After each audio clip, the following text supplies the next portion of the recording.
Welcome to NeuroNoodle's Neurofeedback and Neuropsychology Podcast, featuring tech legend Jay Gunkelman. He's the man who has read well over 500,000 brain scans, and Dr. Marie Swingle, author of iMinds. Our goal is to provide information and promote options for better mental health. Hey everyone, if you're enjoying the show and want to help us keep it going, please consider supporting us on Patreon. Your support helps improve the content and brings on great guests and grow the show. Join us on Patreon at patreon.com/neuronoodle. But hey, if supporting financially isn't in the cards right now, no worries. You can still help us out for free by liking, subscribing, and sharing this episode. It really makes a difference and helps more people find the show. If we've earned it, hit that subscribe button and turn on notifications so you never miss an episode.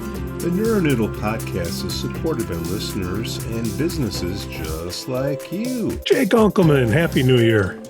Happy New Year. Enjoying your day? Here we are, yeah. I got you. Oh, you're looking happy, so it can't be a bad day. No, it's all good. Where's our co-host? She posted something only a few minutes ago. So no, I mean Sky. Where's our? Oh, he's sleeping in the front room. All right, he's resting up. Yeah, he's got his own blanket. You know, we cover him up, and he likes to get a nap in the morning.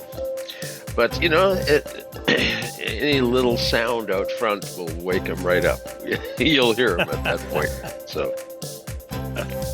So Jay, how was the holidays for you? Did you get some time off? I work for an asshole. Time off? I'm served. No, I squeezed in. Yeah, we have holidays that aren't international holidays, and you know the days don't always match up with other clients in other countries. So, I have little bits squeezed in here and there. So, yeah, but that's okay. I stay happy. I enjoy what I do. You know, and you know, oh boy, I get to look at another EEG. You know, yeah. Somebody just throws down the world's most complex puzzle, and you have to solve it, you know? So it's... Wait, I've seen that before. No, I haven't. The pattern recognition game. Yeah. And, you know, some days you feel like you've, you know, stumbled on an astounding insight into a client, and some days it's just kind of routine. Yeah, an ADD, you know, simple frontal alpha or theta or beta, you know. Right. But there are very complex cases as well. So while we're waiting for Dr. Murray, one of the things that caught up, somebody brilliant pointed out that, you know, we got a mental health month. We have all these different things people want to work on. You know, new year, new you, go work out, all these things. Sober January, but you don't hear any marketing about, hey, I'm going to get 8 hours of sleep. Yeah, well, the sheep aren't working. The sheep union isn't out there picketing. You know, but the vices, sleep, working out, of all the things that can help your mental health, is sleeping like the most easiest one that anybody can do to feel better? And some people don't find it easy. That's the thing. You know, I mean, if when you lay down to go to sleep, your body is over aroused because you have a wakefulness drive, the Orexin level is high, and you're going to have trouble falling asleep. And you're going to have trouble staying asleep, sleep onset and wakefulness insomnia. But you can also have that from an anterior cingulate, where you lay down to go to sleep, and instead of being physically over-aroused, you're mentally focused on something, ruminating. that thing, that, whatever that thing was, whatever that topic is, whatever the thing you did or the thing you didn't do, but when you ruminate on something and you can't let it go, that's going to also ruin sleep onset. So the middle cingulate, central cingulate, orexin, and the anterior cingulate, which can be theta or alpha or beta. Either way, it's a non-functional. It doesn't give you the flexibility that you normally have. You're locked on to something. So those things can ruin sleep. So, and sleep is one of the foundational things. Quite often, it's misclassified when you're talking about fatigue. Fatigue people will classify as physiological, psychological, and then pathological. And the physiological, they'll quite often list poor sleep or lack of sleep. And that is physiologic, but it's also psychological when you don't get sleep. You ruin your psychological fatigue. You don't have the stamina that you would have had if you had a good restful recovery. Growth hormone was produced, and you've got restful recovery. So there's misclassification with sleep being put into just physiological when it's in fact psychological as well, and it can be pathological. There are people that have a pathological problem with their circadian rhythm, and that's going to end up making sleep for them virtually an impossibility. That has a high probability of later life bipolar disorder, actually, as well. Dr. Mari, Happy New Year. Happy New Year. Good morning. Meeting of gentlemen with no gentlemen. That's right. We're talking about the Q&A last night, how everybody's talking about working out more, drinking less, but you don't hear anybody saying, I'm going to sleep 8 hours. That's not sexy enough, or can't get a marketing campaign behind that? Well, I mean, if you want to go with the sexy thing, the only good reason for no sleep is, right? So, but apart from that, you want your 7-8 hours. It's been proven over and over again. Every once in a while, sometimes a little bit more is good. Over 10 is bad news, and under 7 is bad news. I mean, how many decades have we known this, Jay? For a second there, I thought you were talking about sex. Whew. Oh, I was. I jumped very quickly. But Took a moment to recoup 7 to 10 hours, my goodness, But you hear all these ads at the first of the year, but you don't hear any ads for like a sleep lab. We're in denial. I think we're in absolute cultural denial. I think we talked about this a little bit on the interactive chat. It's absurd that in particular children, they're getting diagnoses of ADHD and learning disorders and behavioral disorders, and they're sleep deprived. I mean, it's really that simple. And because it's that simple, it's that tragic. Now, of course, Jay can take over from me in a nanosecond here, but there are certain signatures and markers on the EEG where individuals definitely have trouble with getting into states of rest and therefore states of sleep, etc. So kids, you want to look at your theta SMR, arguably also with adults, and the nasty occipit, the can't quiet, the theta beta ratios there. And then of course the anterior cingulate, which becomes more and more and more fascinating over time. Yeah, those were the three we talked about last night. I even threw an alpha, Jay. A good way to know whether you're going to be able to sleep or not is close your eyes. And if you don't see any images within, or you can't project images within, a few, like 10 seconds or so, you're in for a little bit of a bumpy ride. The progress into from awake to sleep is really quite well characterized in normal progressions. But when you have sleep disorder, things are out of order. You can actually get sleep stages of a Vertex sharp wave with eyes open. Now, the person's going to look terribly inattentive. and the mistaken ADD diagnosis for a sleep disorder is very Yeah. common. There's actually a good paper about sleep phenotypes of ADD, ADHD, where they actually have a sleep disorder, and that includes a primary disorder of vigilance, which is essentially like narcolepsy without a cataplexy. You can't stay awake. You sit down, you just doze off. Mm. And for a kid with that, they need orexin, not a normal stimulant. Orexin is the right medication for narcoleptic activation.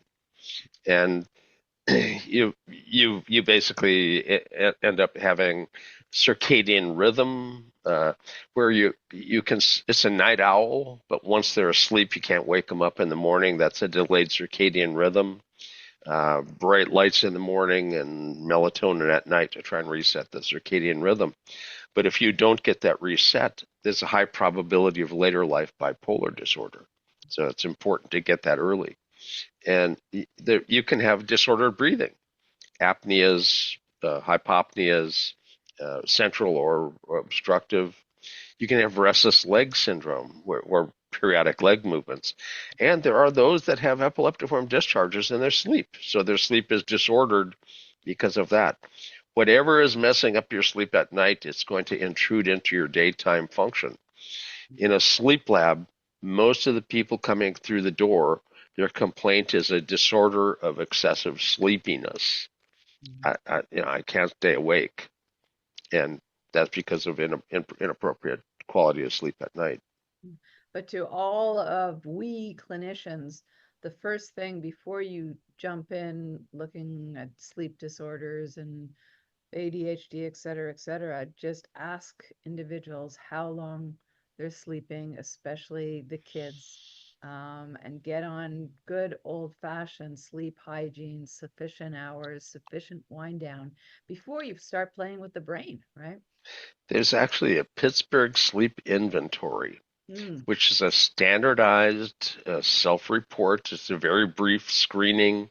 It's a good thing to add into your clinical reviews and toss it out there periodically so that they can self-report every few weeks as to how their sleep is going. Yeah. And it's standardized, and it's available through the Pittsburgh Sleep Lab, uh, and it allows you a quick insight into various kinds of sleep disorders, and there's also sleep hygiene recommendations, and those come in handy as well. Yeah. And Your number one culprit is this little baby as your bed partner. yeah, a lot of people don't realize just the effect of a bit of ambient light. Yeah. They've got a window that's open, and cars that drive by, the lights flash into the room. Well, those end up disturbing sleep, and blackout shades may be the key to allowing for stable sleep for somebody who's got a very sensitive situation. Yeah. Sound attenuation. You may have to actually uh, wear hearing protection because of the neighborhood. I mean, is there a freeway nearby, or there's a bar that lets out at 2 in the morning, 2 blocks away, but they're loud and raucous, and that's to be kind of expected. But if you live in that neighborhood, you're going to have to deal with that sound at 2 in the morning. So, Couple so of there's little times that slides. hearing protection helps out as well. Yeah, that I like to pop in about females. One is absolutely, well, I don't want to say ridiculous or humorous, but a lot of women more so than men, the last room that they visit before they hop into bed is the bathroom, and it happens to have the brightest lights in the house. And some of the makeup removing routines, et cetera, with all these bright lights checking out your skin, you're going to delay your sleep another 30 minutes. So change your routine, get a dimmer, some of the basic things. The other one in terms of sleep disturbance and hearing and trying to block out noise, do be cautious with females with trauma. Wearing earplugs and the ability not to hear can actually prevent sleep as well. So you got to have your clinician's hat on also. Yeah. That's a very unknown fact.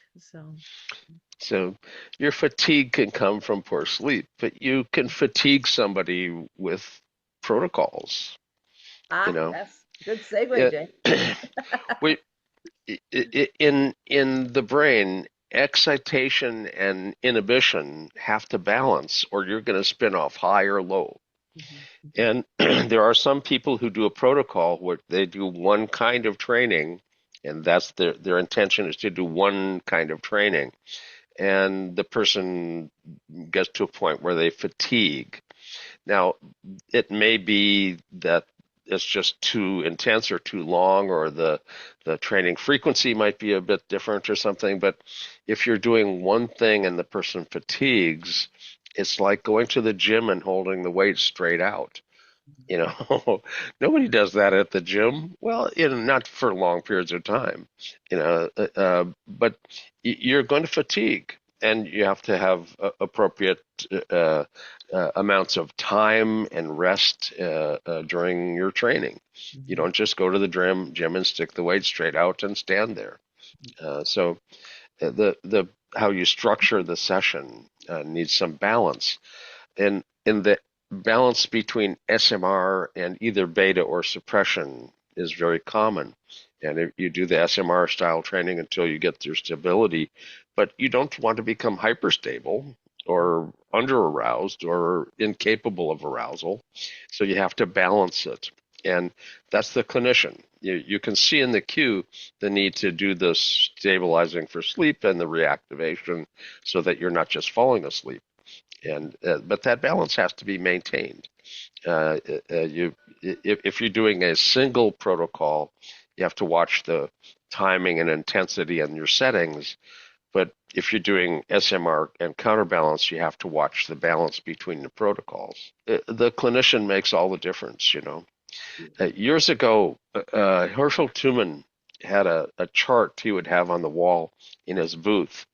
And, if you went into his booth and sat down and actually interacted with him, he would point at all sorts of different things. And he'd discuss this one chart. And it was the number of Z scores of change per session. And he was showing that HEG training had a faster learning curve than neurofeedback did. But then he broke the neurofeedback protocol learning curve into master clinicians and just regular beginner, intermediate clinicians, and showed a substantially faster acquisition curve with, like the Thompsons, for instance. They were used as an example of some of the master level clinicians, but HEG was faster even than that. And there was actually some evidence of that was developed by Berbaumer when he worked with NIH, looking at functional MRI feedback versus neurofeedback. And functional MRI feedback actually is vascular feedback. You may be looking at functional MRI stuff, but bold is basically blood flow and oxygenation. So blood vessels have some sensation. Neurons don't. And so learning vascular related control may be faster because of the inherent presence of sensation from blood vessels. I'll read the question from the Q&A. It came from Ryan. Ryan, thanks for showing up last night. How do we determine if a post-session fatigue is a positive sign, healing response shift, a normal part of the training process, or a red flag that the protocol needs adjusting? We landed on it depends and the raw EEG data. That's our is the depends than...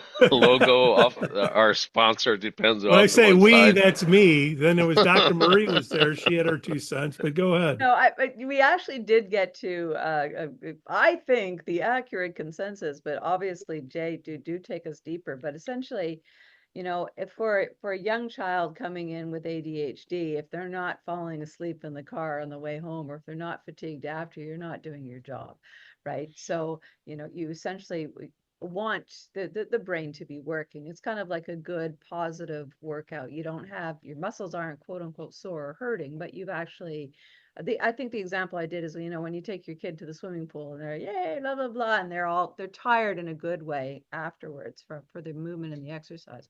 But of course, totally on the other side of the spectrum is if you're dealing with somebody with a concussion, yeah, you got to really watch it there. In the fatigue, you could actually be doing some damage. And I think, Yeah. yeah. Concussion is post-traumatic ischemia that you have to watch out for worsening. And there are people that have ischemia from other things as well. You also have to watch out for migraine ischemia, post-traumatic ischemia, seniors who have vascular change that have ischemia.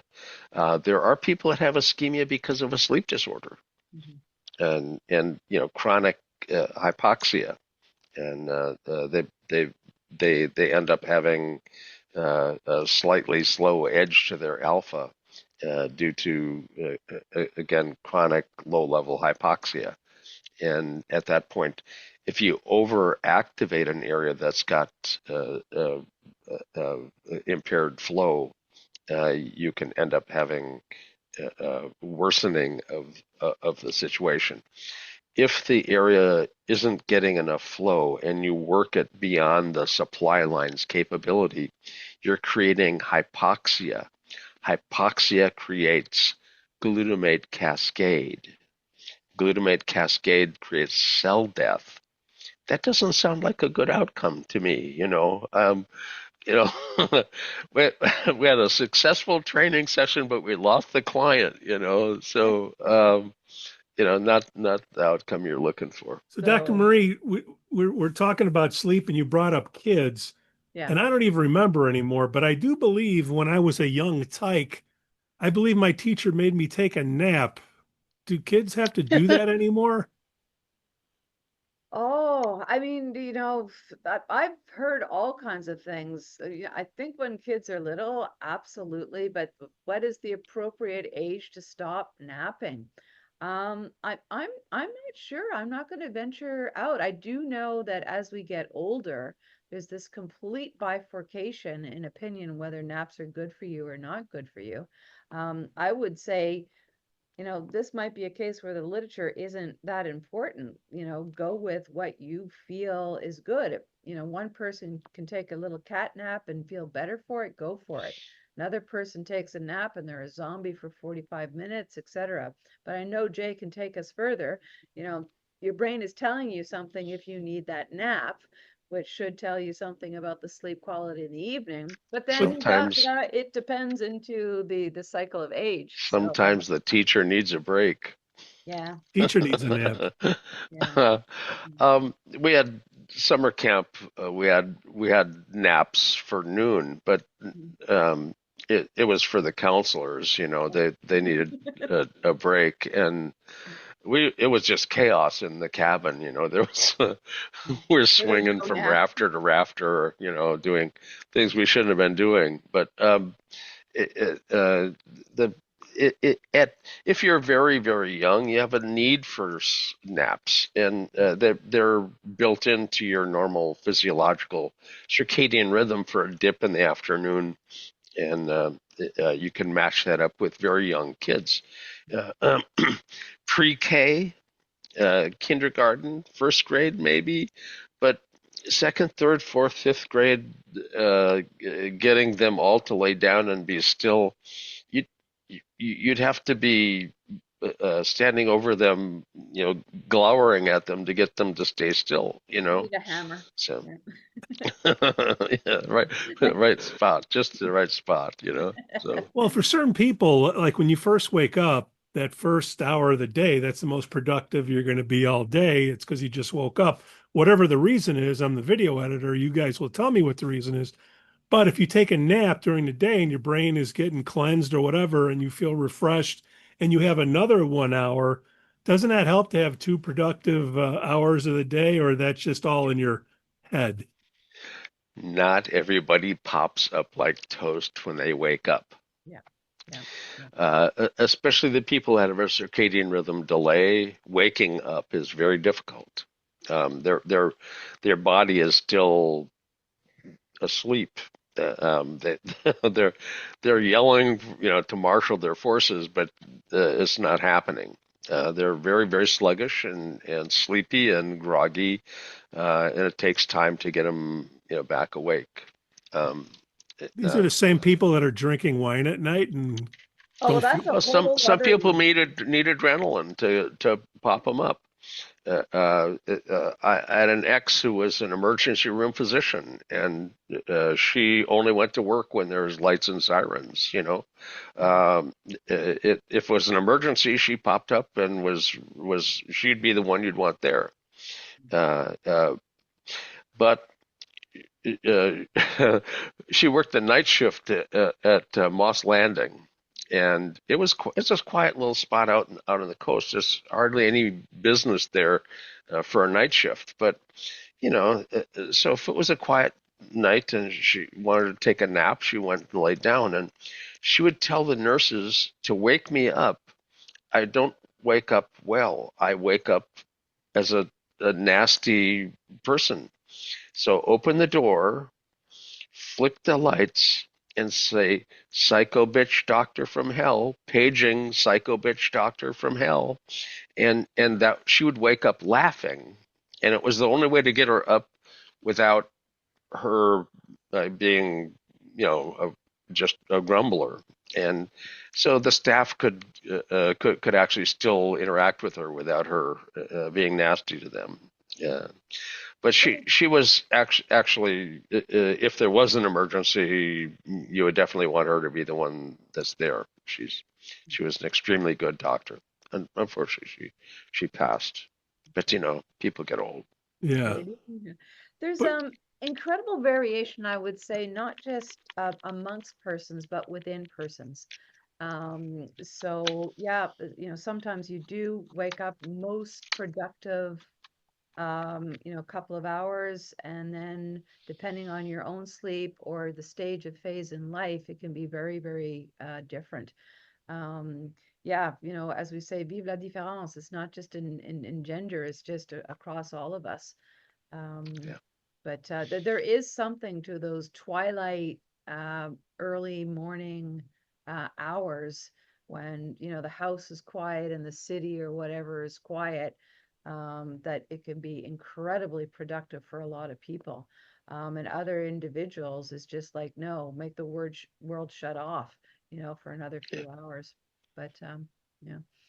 I It's mean, quiet, also, fewer distractions. yeah, yeah, nobody's running And around and well now, gosh, emails and come some in people all. wake up and hit themselves with coffee, or coffee and cigarettes. I mean, Mhm. Barry Sturman would wake up with a cigarette, So, but it's a stimulant. So it's a quiet circumstance. You have a stimulant in you, and you can get something done without a distraction. It's Mhm. a productive period of time. Yeah. So Don't forget, heat and weather and hemisphere as well. I mean, there's a real reason why in certain regions of the planet, people wake up extremely early. And they have the official siesta in the middle of the day, and then they have evenings. Now, everybody thinks this is in Central and South America, but Spain, especially ironically, the north of Spain, in Barcelona, um, you know, the people go to bed, even the itsy bitsy people go to bed, almost close to midnight. But there are these long breaks in the middle of the day. So it's very cultural as well. what makes a morning person or a night owl? Like, is it in the genetics or because I see the people that say they can't get up in the morning, those are the ones that stay up all night and they're mixing in booze or whatever vice of their choice in there. Well, let me get in, and then again, I'll hand the floor Uh, to Jay if he doesn't snatch it beforehand. But no, alcohol, yeah, it's used as a depressant, but it kicks you in the butt. So I mean, it really can help you, quote unquote, fall asleep, but you're not actually falling asleep, you're passing out. Okay, so most individuals who use alcohol as a sleep aid, when the alcohol wears off and the sugar wears off, so when both are metabolized, a lot of people wake up at 2 or 3 in the morning and they can't fall back to sleep. So essentially, they trade sleep onset insomnia for mid night. I'm not talking Yeah. about 12 p.m., but mid of the sleep cycle insomnia. It So does disturb the stability of sleep. The sleep yeah, labs have shown that alcohols, you might fall asleep faster because of the sedation, mhm, but it's not helpful for the yeah, quality of sleep.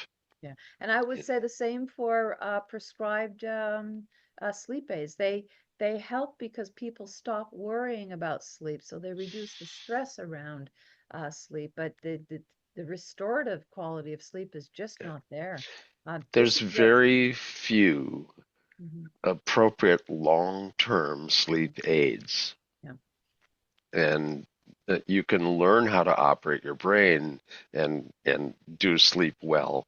But if you're taking something for sleep, there's very few of them that's a good choice. Mhm, Most of them have a half-life that's excessive.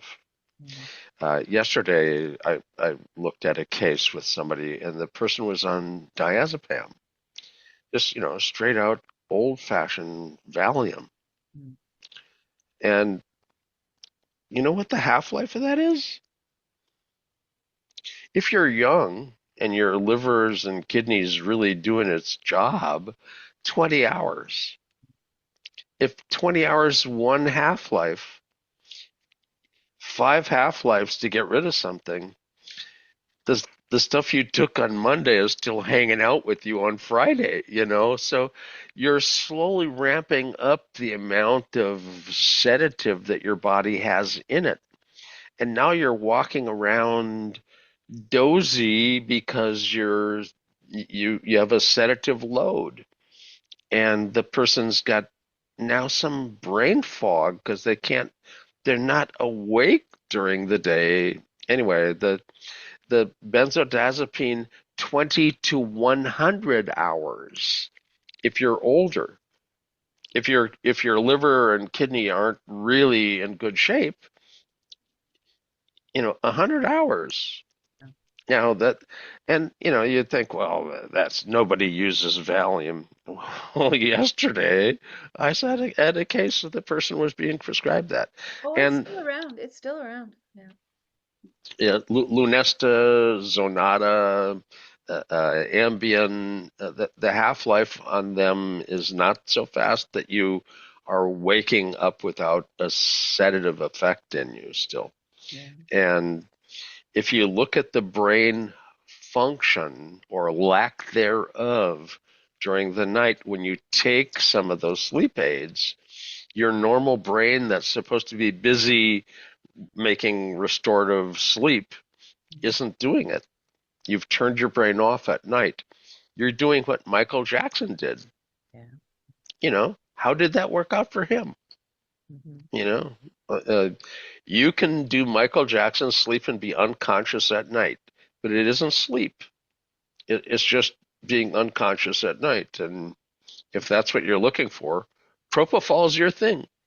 you know, you Well, good sometimes the luck. You've got to futurist get a kind of thing. doctor to prescribe it and hang out with you all night. And obviously, if they take a phone call, you may not make it through the night. Yeah. So, Yeah. When they're taking these aids, from what I've heard, they'll go to sleep, but then they'll wake up at like 1, 2 in the morning and they can't get back to sleep, and then wreck the rest of the day.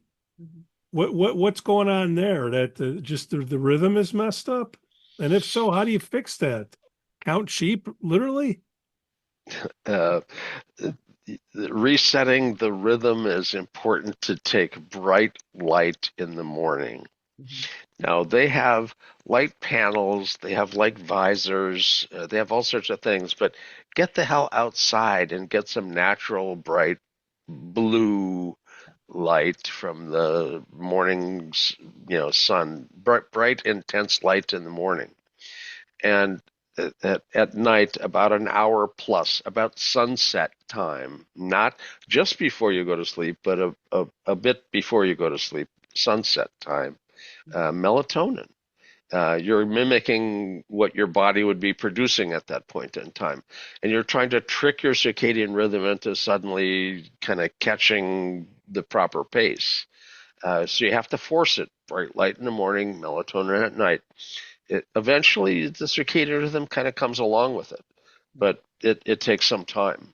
I have a couple of comments here as well. Is a lot of people make the mistake of trying to adjust the hour that they go to bed. It's really, really hard to quote unquote go to bed earlier. What you want to do is get up earlier, which then enforces or reinforces the desire to go to bed earlier. So the best way to get on this is actually to change your waking hour. And yeah, you will be zombie-ish for a few days, but that will start to affect your evening hour. And Pete, I just got to do it. I just got to talk about this app, you know. You know of an app, Dr. I Murray? do know of an app. It's called the Sleep app from Swingle Sonic. No shameless promotion here.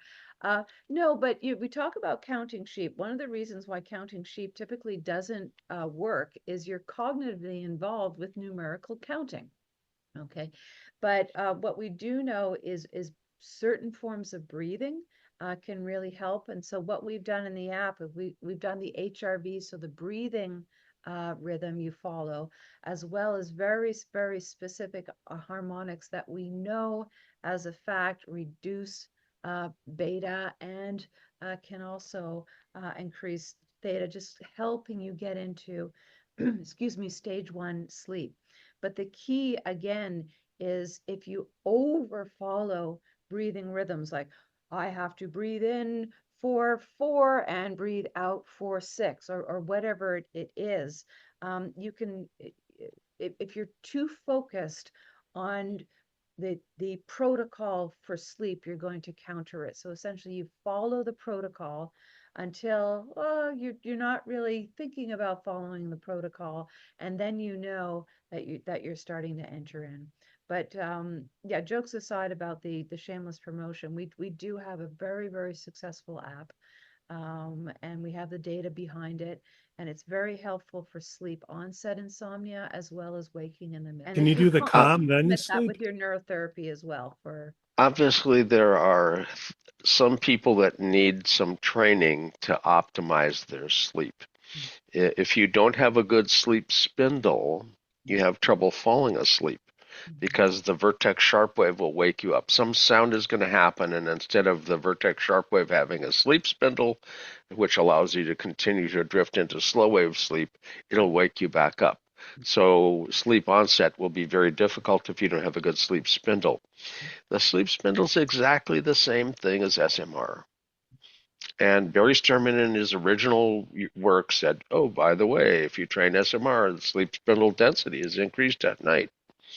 Now, sleep spindle has a little bit broader distribution than just the SMR, but SMR gives you sleep spindles at night.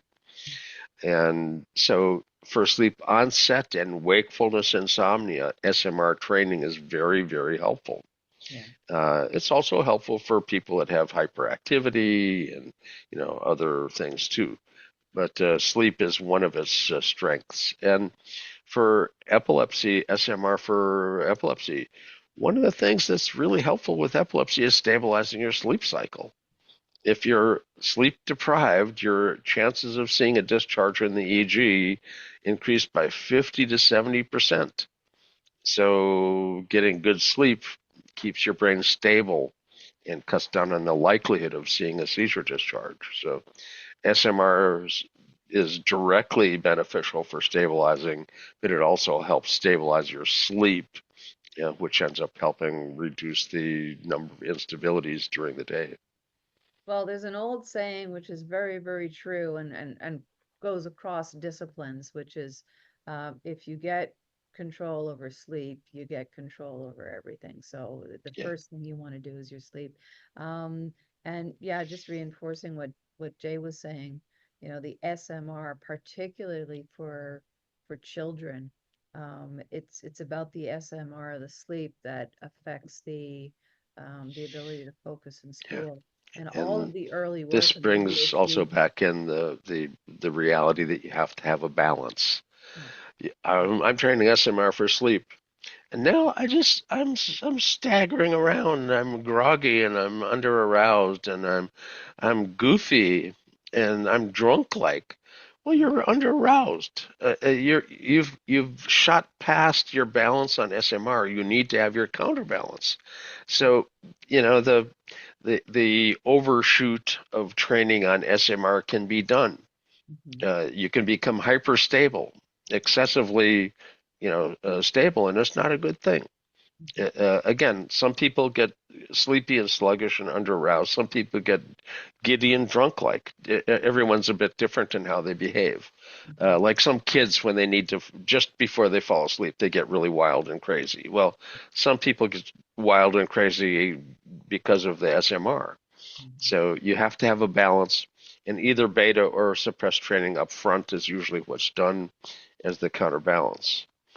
But they're designed on an individual basis with suppressed bands and enhanced bands that are targeting things appropriately. There are some people that have beta spindles, spindling excess beta.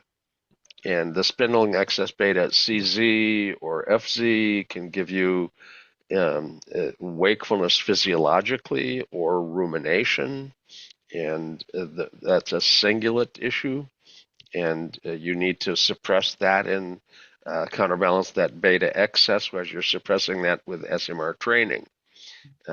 Obviously, the SMR has got a pretty good balance going already with the endogenous beta, so it's not as difficult to counterbalance. The person has that kind of built in, you know.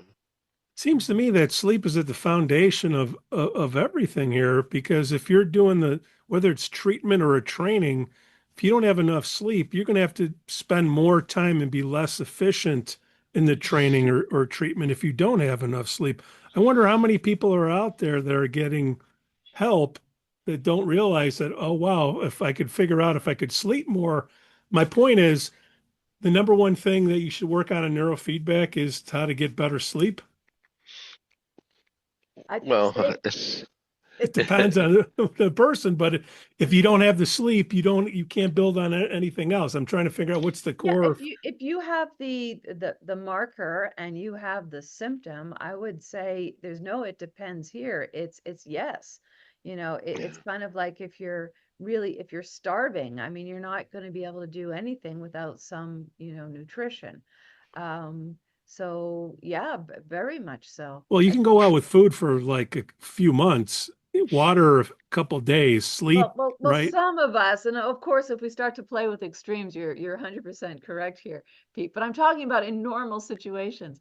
But the We're in other the thing, abnormal business, though. well, no, what? Okay, in normal We're in a business, normal business. We wouldn't be making any money. yeah, yeah. if you're But looking what at is the elite athletes, an elite athlete is in the top 1%, 2%, really, really high level elite athlete. You're not going to be there as an elite athlete if you're not able to sleep well. Yeah. What does sleep give you? Growth hormone in your slow wave sleep. Oh, growth hormone. That makes you bigger. Pete had a lot of growth hormone when he was little. But I might have what had a you little too. it also helps you recover the micro tears in the muscle that are part of a normal workout. You recover from that. Yeah.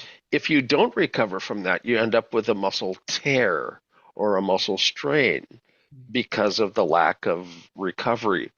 And you're not going to be an elite athlete if you're constantly getting muscle strains and muscle tears. You've got to have restful recovery and growth hormone. You also need REM sleep. Did the coach tell you something today? Is Yeah. there something you should have learned on your own? Oh, the other guy slaps me upside the head every time they snap the ball, so I should be ready for it. There are things that you learn during the day that are long-term potentiated in REM sleep.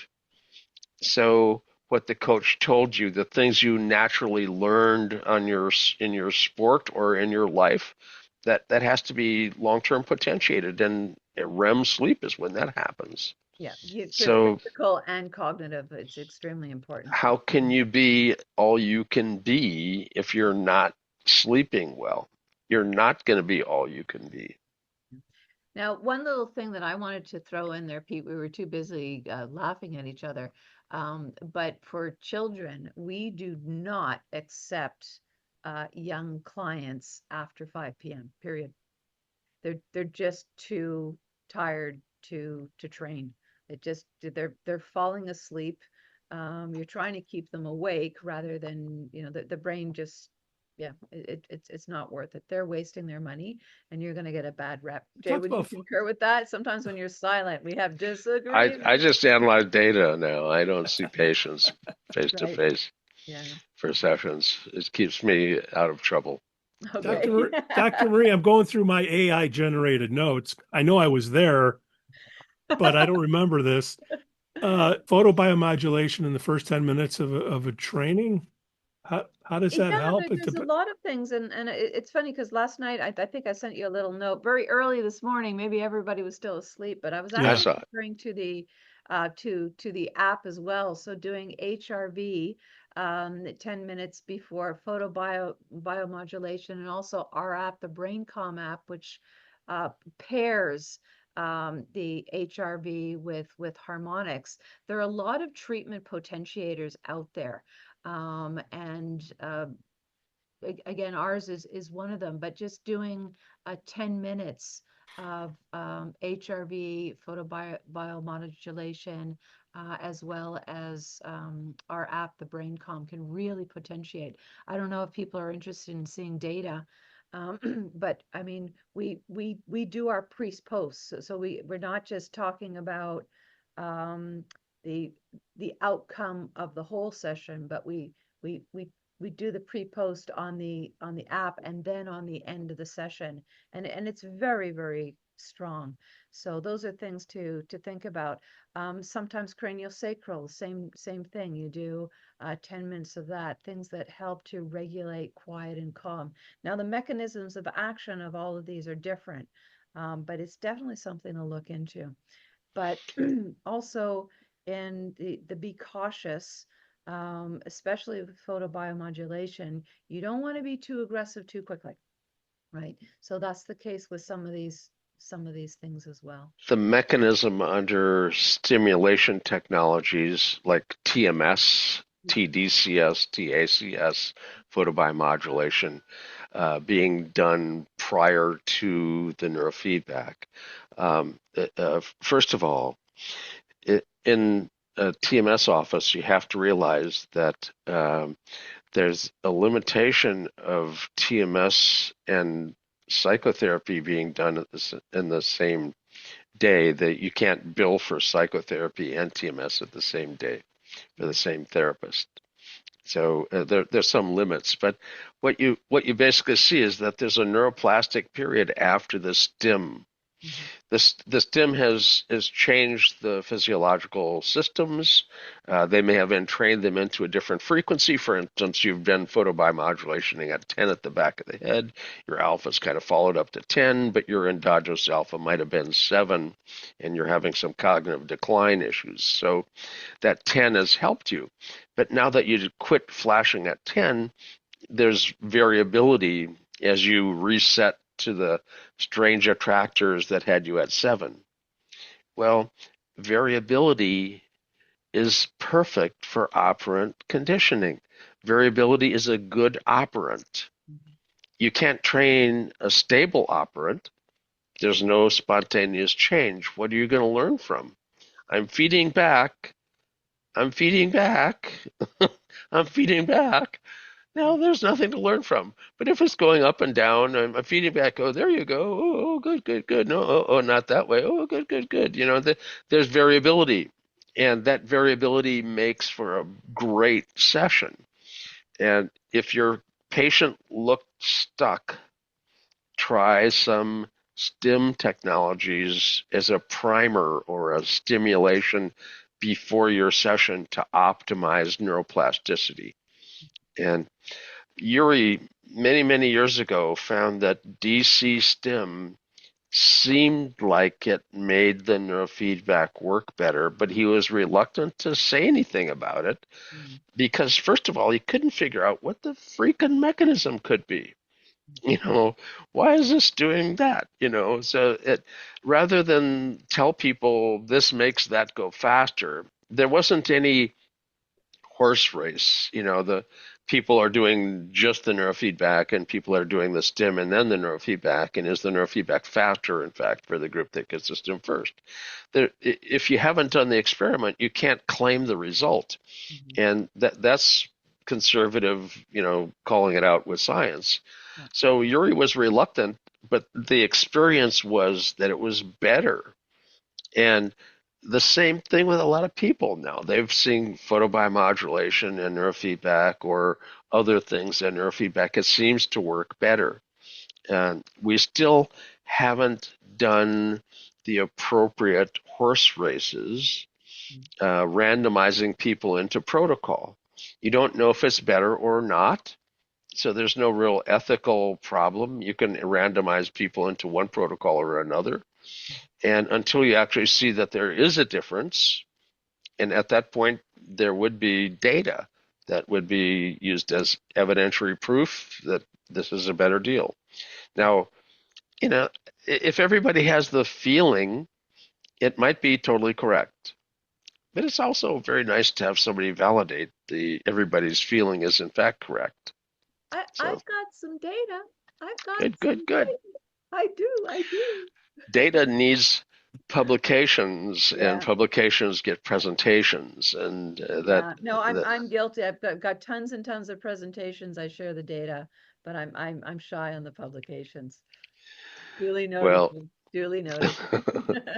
Luckily, you're in Canada. I can't come up and give you the noogies on the head until you do it. I need it's that stupid thing called time. That's my excuse. And I know. Like many people, I get fascinated with the research, the production, the clinical whatnot, and then sitting down those 40 hours to write that paper. But I love the presentations. So I guess my excuse is that's why grad students are invented. You bring them in and they do the research, and you're listed as one of the last authors. It works out just fine. I'm okay with that. No, well, I'm doing the research. It's the bloody write-up that drives me crazy. Yeah. Well, get them. And I'm on record. I'm on record now. Uh-oh. You get the grad student to do the write-up. I mean, but across time, I've tried to publish about everything that I do. Well, you don't sleep, right? Actually, sleep isn't my strength, but it's because of the brain surgery. They broke my off switch. So luckily they didn't break my on switch. I'm not sleeping all the time. Yeah. So no, it's sleep is not my strength. But then I take growth hormone by needle, and I don't have any hormones, no pituitary. So life is totally artificial for me. So I bounce from but not one your thing. Intelligence, not your intelligence. Yeah. Well, I was stuck with that when I was little, So. Oh, come on, Jay, you couldn't have missed that joke. No artificial intelligence. I know. I said I was stuck with that one when I was little. Yeah. Dr. Mari, where do we send people to check out that app? SwingleSonic.com. And then Jay, I know we're percolating for the next birthday party, but for people who want to check out videos from the parties of the past, where do we send them? I should actually know that they do have a website now, which will probably Suisun list Summit right here, yeah. and the videos from this last year, from 2025 and 2023 are done. I think 2024 is just being compiled and put up as well. But the individual videos are for sale per individual talk at $50 a talk. The funds are straight to the student fund. These are not for funds for anybody other than for students. So if you buy a video, it goes into the student funds. We donate to FERB for the students that are being funded for AAPB. We just created a new scholarship grant under Isabella Harvison's name for sports and EEG and neurofeedback, especially if the sports person has overcome a disability. So there'll be grant money for that. Anyway, if you pick up one of the previous videos, and there's some damn good ones. Dirk de Ritter's talks about thalamocortical dysrhythmia, stratified psychiatry and psychology by Martijn Arns. There's actually really good speakers. I talk too, but I talk anyway. So you can catch me right here. So. And how do we know what we're Got an talking about? inspiration. Can I do another shameless Go plug? right ahead. Well, based on what Jay was saying, if there is a grad student out there who knows their stuff and wants to do some of the write-up and get second authorship, reach out, because I have got data up the yin-yang. I would suggest giving the student who does the write-up first authorship and taking second authorship.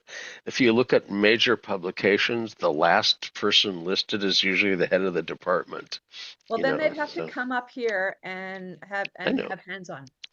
That I'm insisting on. They have first authorship is worth it, So. Well, maybe we got to hook up Dr. Murray with University of Texas San Antonio, Mark Jones and his crew over there. Okay.